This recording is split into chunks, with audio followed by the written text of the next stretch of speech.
Welcome back to Make Tools in Schools. So we covered how to make rulers, T-squares, triangles, and this particular example is the kids can embellish their project.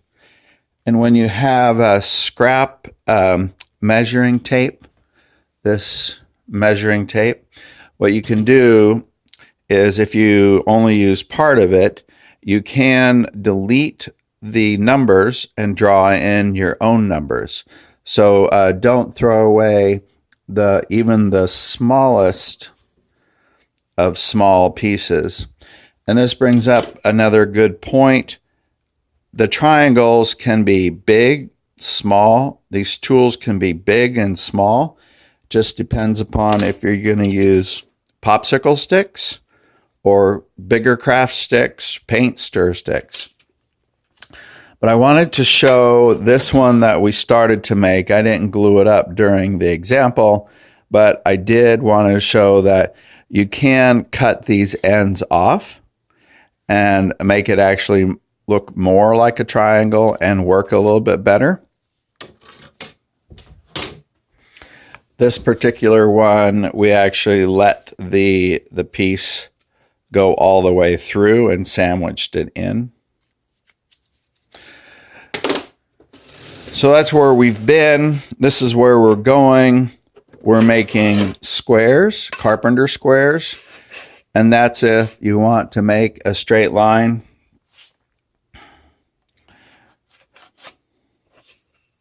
And then cut. And that's true for something as small as, well, here's a wooden one. So for construction, they use it. Or if you're making craft projects, and now you would cut on that line. So a square is for making a right angle line on your wood so that you can make a cut.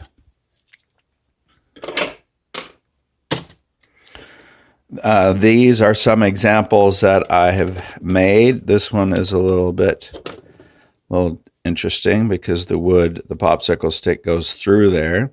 You can use it as a depth gauge. You can use it as a reminder of what size whatever it is that you're measuring is. So to make these, often I just use scrap wood. The key is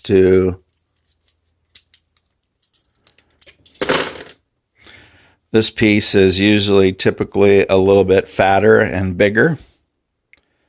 See how it's thicker than the blade? And it also has to be square. This has to be perfectly square. And you can use another square to make that happen.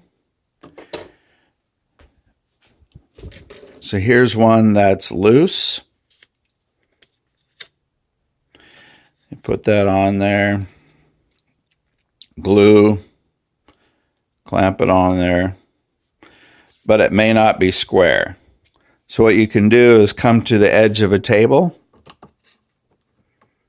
Tables are usually square. So yeah, oops, sorry. And that would help square that up. You can use the edge of a piece of paper. You can use a 3x5 card.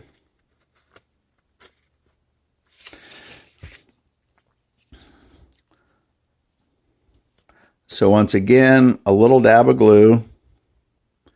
Put your woods together. Clamp them. And the supplies can possibly be found below in links. The ruler tape, the binder clips, the craft woods of all kinds. From here, what you want to do is you want to add your ruler tape to it so that you can mark. Often I find these paint stir sticks that already have measurements on them. Those are really, really handy. So these all glue up. And once again, the students can embellish theirs, put their name on it, color it, preferably only on one side. Otherwise, it's a little rocky to do it this way. Thank you. Bye.